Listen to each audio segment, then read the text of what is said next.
died. Yes. And after him dying, they were in debt. And when they were in debt, the people were saying, now we want your kids. But the woman went to Elisha and said, "Men of God, please help." And the man of God, Elisha, said, "Okay, I can help, but what do you have in your house?" And she said, "I just have little oil." And Elisha said to her, "Go and borrow empty vessels." Now, I want to ask you now, if she didn't have a good relationship with her neighbors or the surrounding areas, where was she going to get the empty vessels?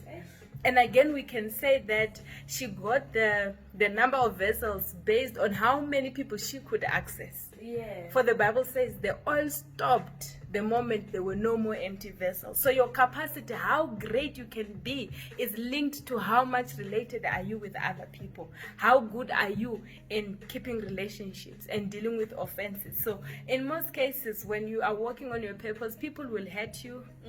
It's not your fault. People will betray you. It's not your fault. But being bitter, it's what you do to yourself.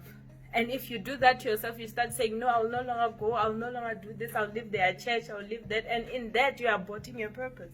Because God is planting you, say, maybe in this church to serve.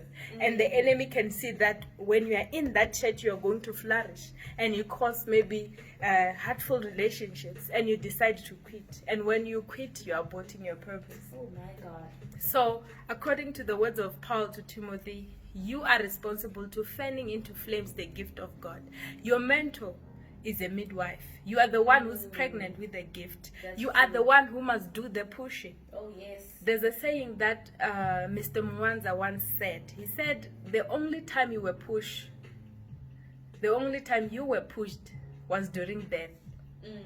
But after that, you're the only one who must push yourself.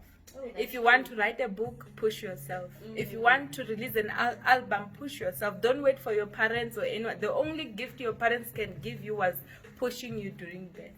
After that, it's you. Even God cannot push you. He doesn't force anyone. He only tells you that do this and do this. If you don't do it, then it's upon you. Listeners, I hope you've heard that. This isn't goodbye.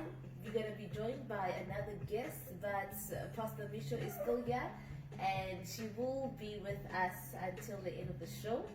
Please do not go anywhere. We will be back soon. Don't even think about going anywhere else.